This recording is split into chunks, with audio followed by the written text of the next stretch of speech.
A União das Casas Espíritas da Zona Norte apresenta O Espiritismo está no ar, um programa que anuncia, esclarece e consola.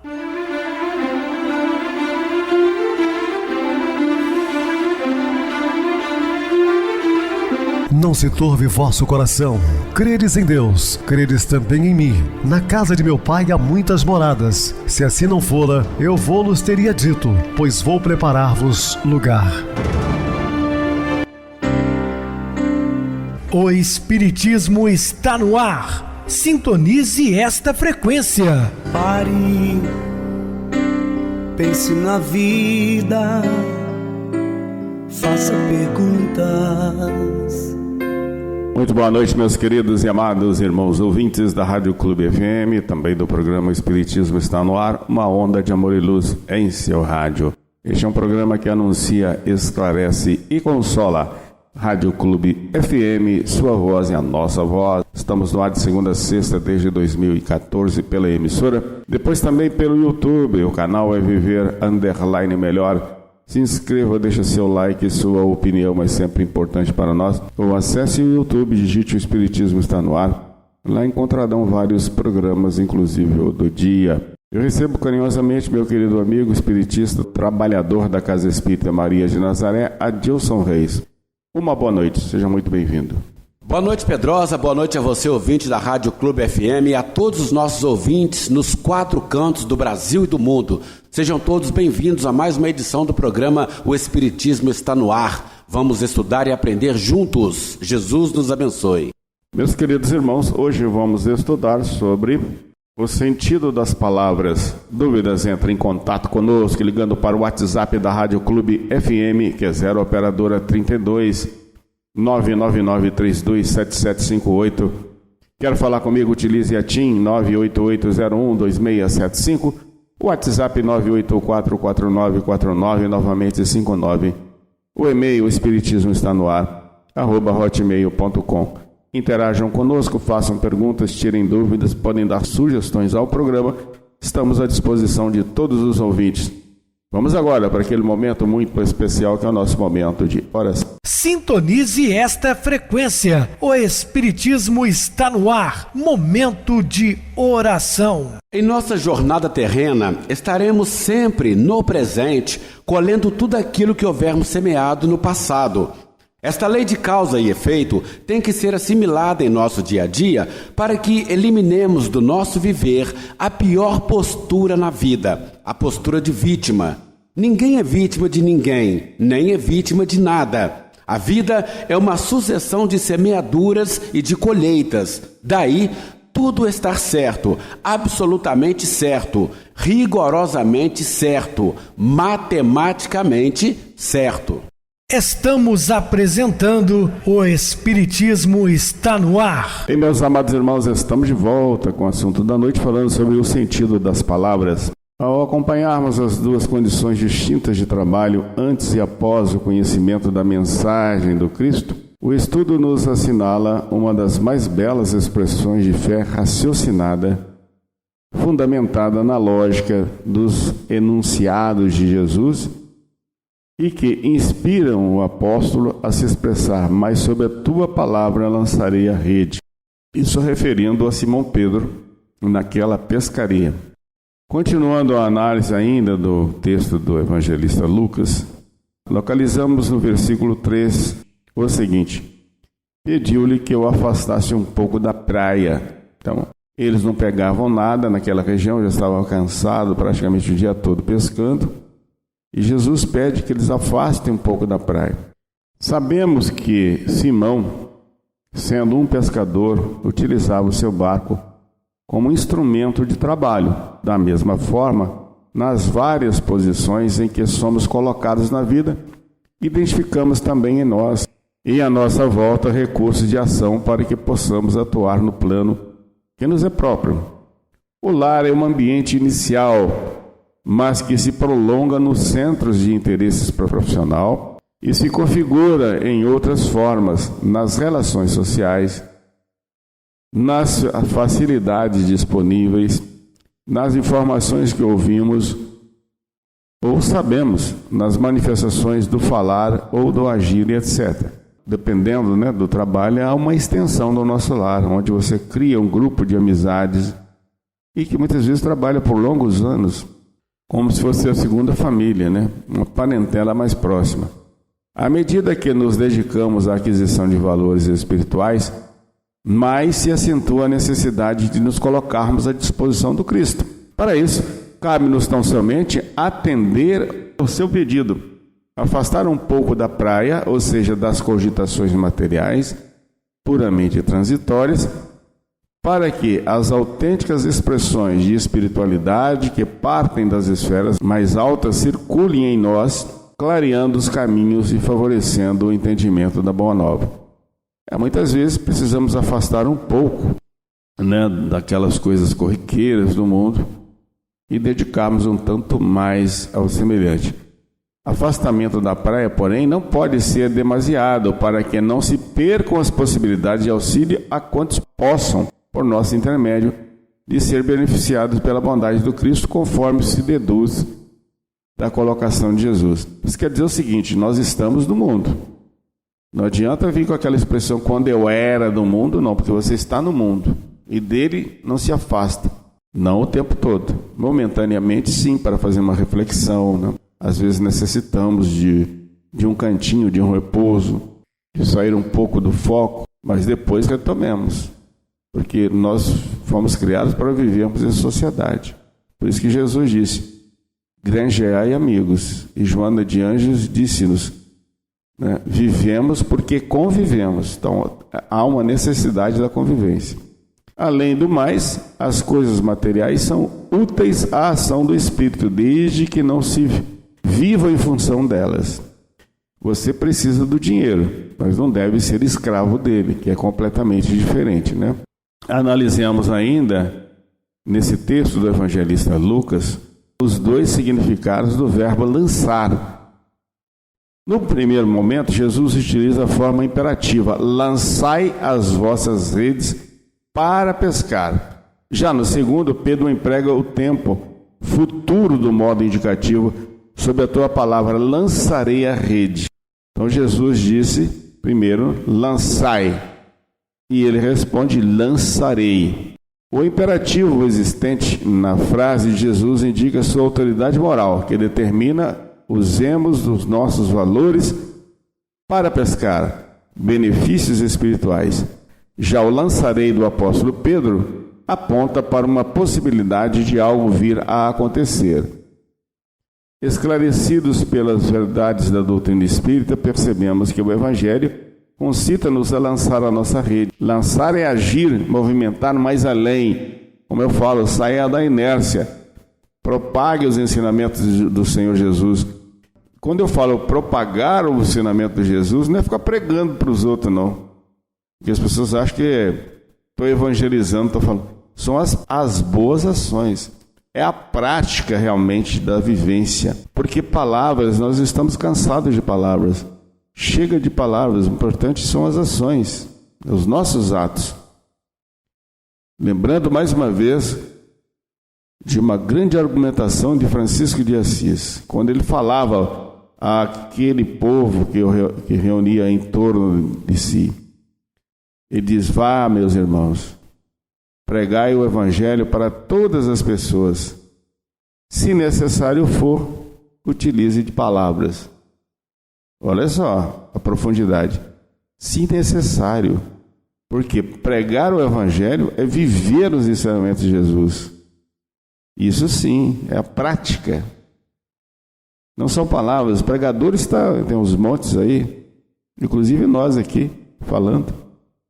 O importante é vivenciar os ensinamentos. Não há construção de vida consciente sem que apliquemos todas as nossas possibilidades em busca da realização de algumas coisas úteis. Cabe, pois, a cada um acionar tais valores sob a inspiração do Cristo, porque se o esclarecimento ou informação nos auxiliam de fora para dentro, cada ação edificante é um passo efetivo no esforço evolutivo a iniciar-se no campo íntimo de cada um. É preciso que cada um acione tais valores sob a inspiração de Jesus Cristo.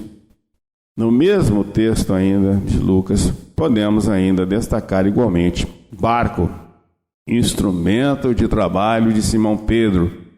Traz a ideia de posição, de local, que contém todos os valores reunidos no trânsito pelos mares da vida.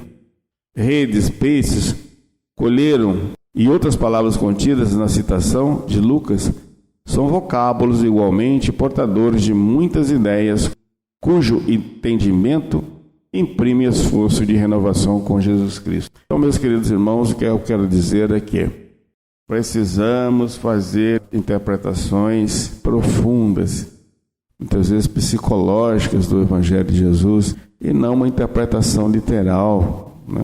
Se o seu olho pecar, arranque e o jogue fora, porque é melhor entrar na vida cego de um olho do que perdê-la. Olha, você imagina se o sujeito vai ter que arrancar o olho físico. Não é isso que o Cristo quer dizer. Vai muito mais além. Nos chama a atenção de deixar os nossos equívocos de lado. Então, muitas vezes, as pessoas fazem apenas uma interpretação literal completamente equivocada. E também de seus interesses pessoais, só aqueles trechos do Evangelho que interessam. O resto não fazem questão nem sequer de olhar.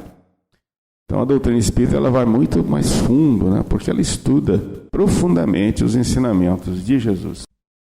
É necessário saber localizar na Bíblia os textos que se deseja interpretar. Neste sentido, é importante recordar que os livros do Velho Testamento e do Novo Testamento estão divididos em capítulos e versículos. Os capítulos são textos maiores, que se encontram subdivididos em versículos, numerados sequencialmente, a fim de facilitar sua consulta e estudo. É variável o número de capítulos de um livro ou de versículos nos capítulos. O Evangelho de Mateus, por exemplo, está dividido em 28 capítulos. O capítulo 3 tem 17 versículos e o capítulo 26 tem 75. No programa Ensinos e Parábolas de Jesus, estaremos utilizando textos da Bíblia da tradução de João Ferreira de Almeida.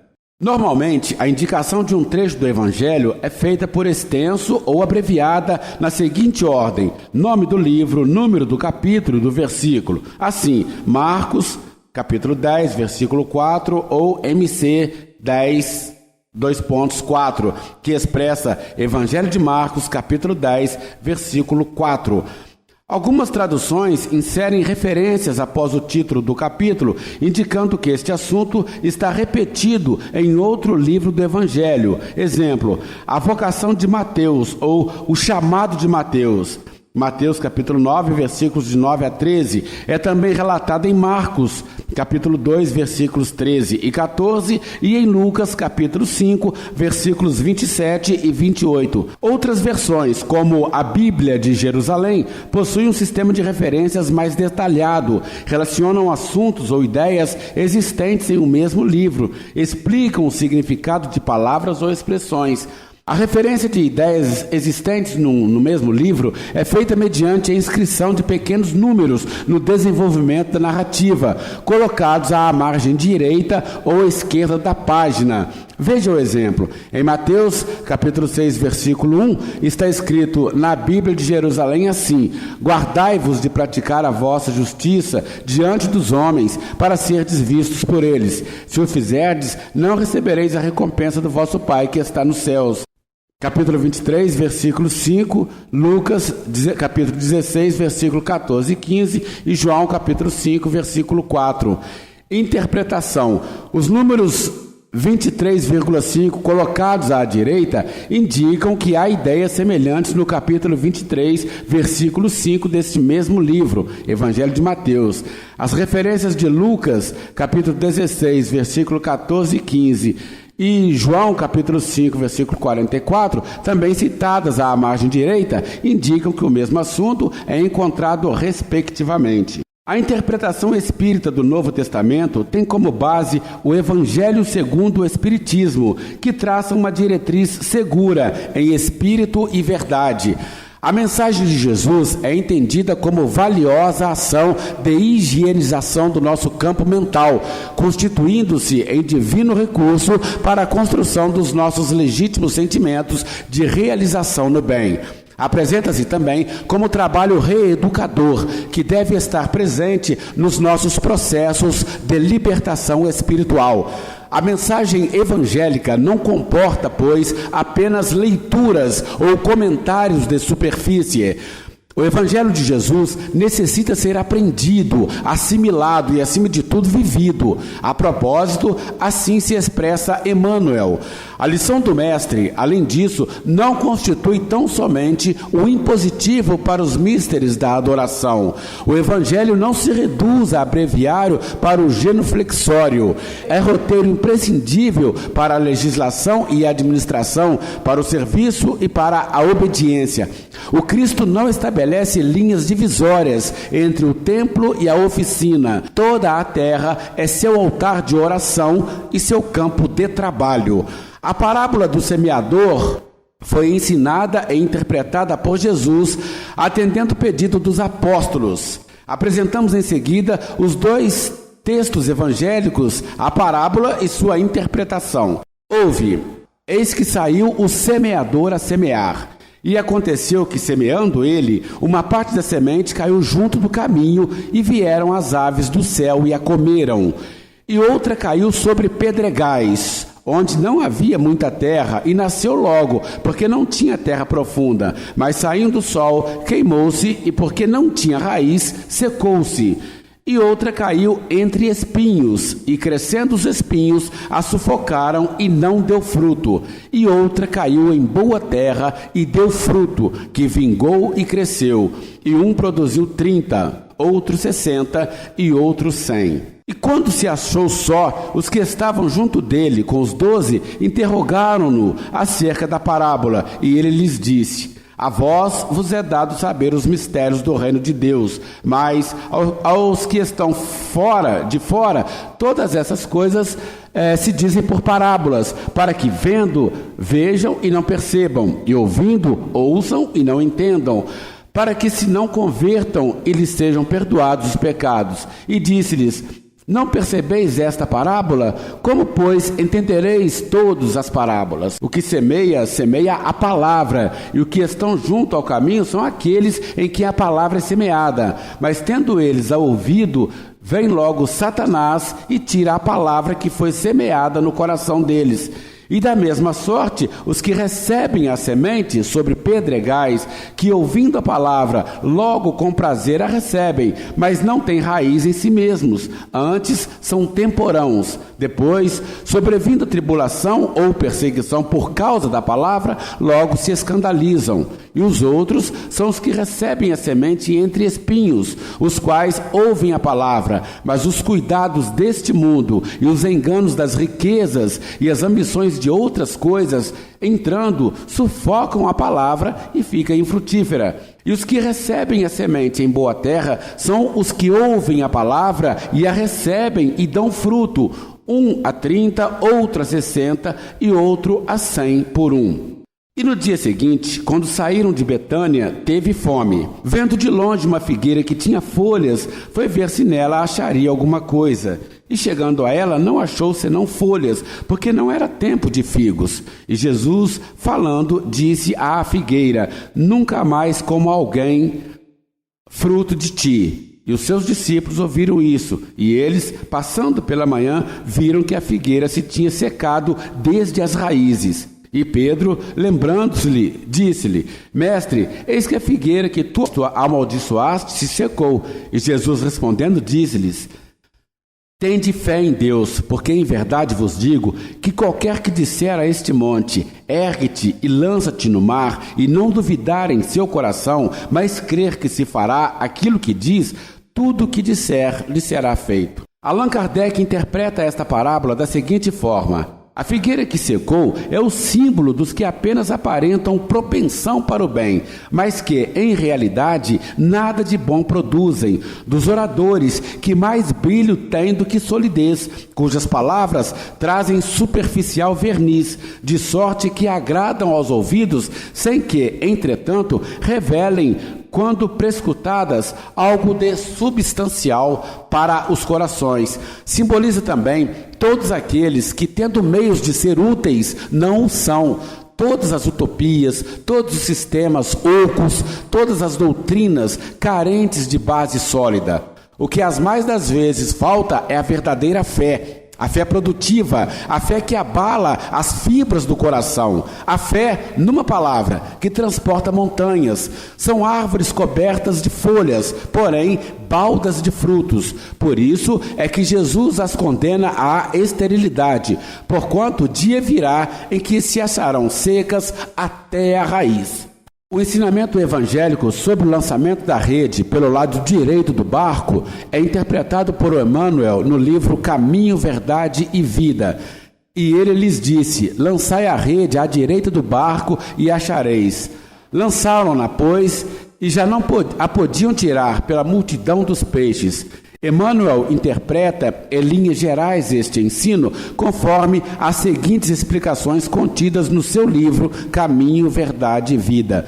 Figuradamente, o espírito humano é um pescador dos valores evolutivos na escola regeneradora da Terra. A posição de cada qual é o barco. Em cada novo dia, o homem se levanta com a sua rede de interesses.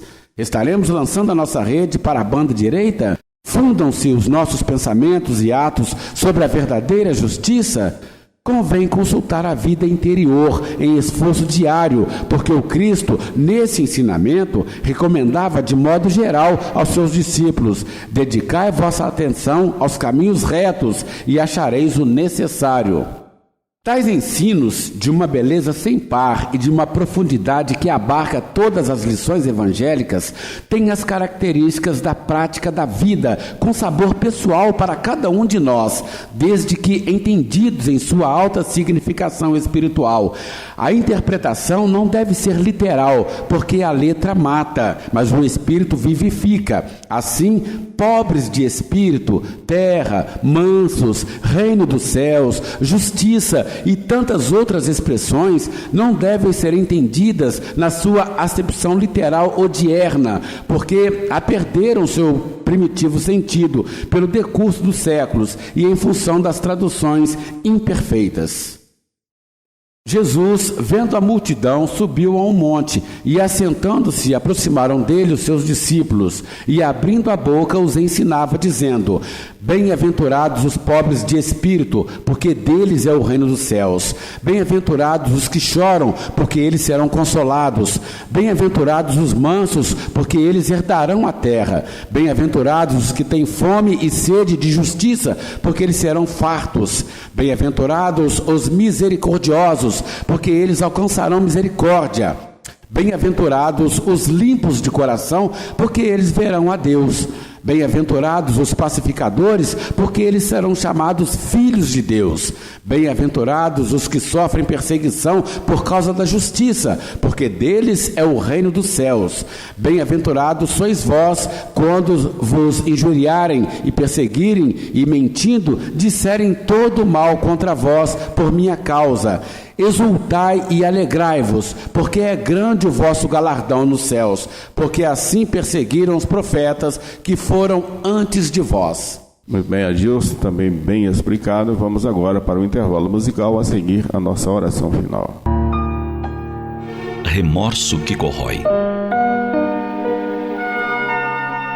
Ele tinha em torno de 13 anos quando tudo aconteceu. Desde criança, tudo fizera para conquistar o amor de seu pai. Em vão. Vez que outra, por uma vitória que fazia bem ao orgulho paterno, ele conseguia ser aninhado em seu colo. E como ele desejava estar lá, naquele colo mais vezes.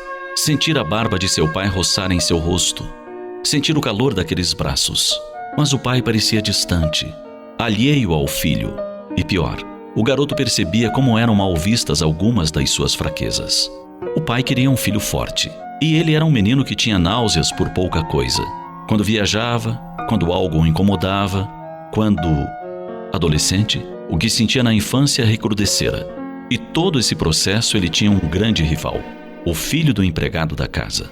Hassan era um servidor fiel, quase da mesma idade de Amir. Ele se levantava cedo para lhe preparar o café, a roupa, tudo o que lhe fosse necessário. Seguia-o aonde fosse. Defendia-o dos garotos maus que o desejavam agredir. Defensor leal, amigo fiel. E Hassan parecia gozar das graças do pai de Amir. Quando iam passear, o pai sempre o levava com eles. Amir desejaria estar só com o pai, desfrutá-lo sozinho. Mas Hassan sempre estava lá, forte, disposto, corajoso.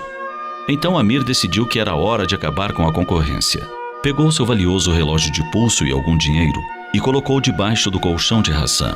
Depois foi dizer ao pai que aqueles pertences haviam sumido do seu próprio quarto e que suspeitava de Hassan.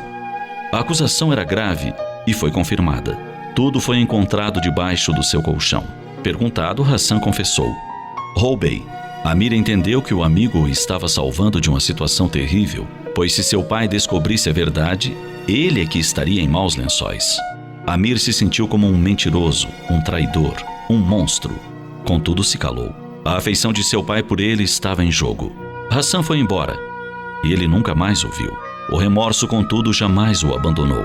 Ele não confiaria a ninguém o seu segredo. Entretanto, passaria a sua vida remoendo a culpa. Culpa da qual não pôde pedir perdão a Hassan, pois nunca mais o encontrou. E toda vez que em sua vida algo ruim acontecia, a cena lhe vinha à mente. Acreditava-se sendo castigado sem ter o direito à felicidade.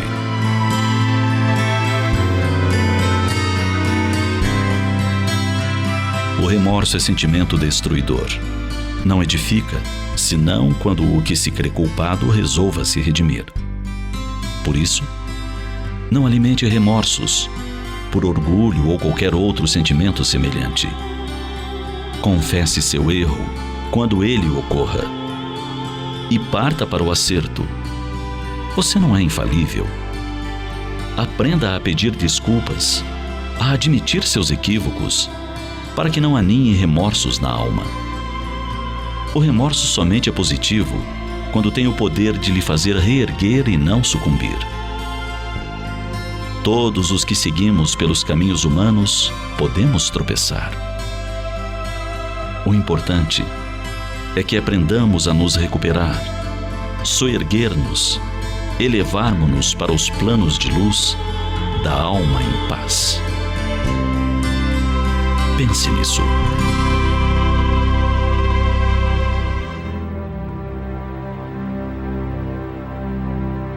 Sintonize esta frequência. O Espiritismo está no ar. Momento de oração. Meus amados irmãos em Cristo, 3 posições devemos evitar em todas as circunstâncias: maldizer, condenar e destruir. Possuímos 3 valores que, depois perdidos, jamais serão recuperados: a honra que passa, a oportunidade e a palavra falada. 3 programas sublimes se desdobram à nossa frente, revelando-nos a glória da vida superior: amor, humildade e bom ânimo.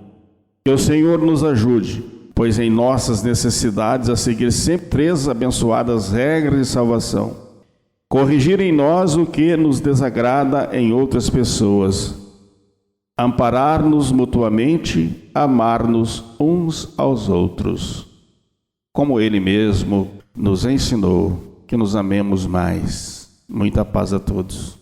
Meu querido irmão Adilson, suas despedidas. Mais uma vez, Pedrosa, eu te agradeço a oportunidade de participar do programa junto com você. Estaremos dispostos a outras oportunidades com a permissão do Mestre Jesus. Obrigado a todos pela companhia. Tenham todos uma boa noite e que Jesus abençoe a todos nós. Boa noite para você, Adilson. Muito obrigado pelo apoio aqui no programa. Boa noite também a todos os amados irmãos ouvintes do YouTube, internautas do Brasil, do exterior, nossos irmãos da Zona Norte de Juiz de Fora, que nos acompanham com a rádio local 87,9 Rádio Clube FM. Continue ligados ouvindo a nossa próxima atração, o programa Batidão com o DJ Tico, A seguir, na voz de Ailton Moreno, Encontro Central. Boa noite a todos e até amanhã, se Deus quiser.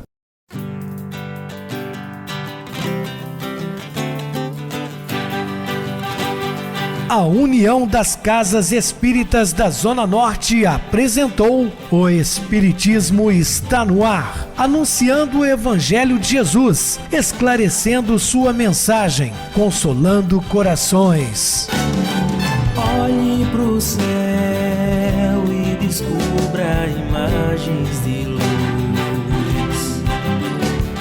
Se tem Jesus, o amor todo que Deus te deu. Pense no bem, no melhor em que pode fazer. Seja o que for, também vai receber. De coração, ajude o irmão. A caridade é o caminho do amor. Faça ainda que possa sofrer, pois bênçãos de Deus há de ter. Ame, perdoe e viva melhor a natureza, o céu e o mar. Veja o encanto que a vida nos dá, a chance eterna que temos para amar, para amar. Olhe pro céu e descubra imagens e luz.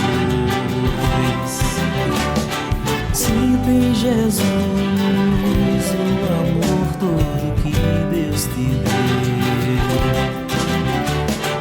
Pense no bem, no melhor em que pode fazer. Seja o que for, também vai receber. De coração, ajude o irmão. A caridade é o caminho do amor. Faça ainda que possa sofrer, pois bênçãos de Deus há de ter. Ame, perdoe e viva melhor a natureza, o céu e o mar. Veja o encanto que a vida nos dá, a chance eterna que temos para amar.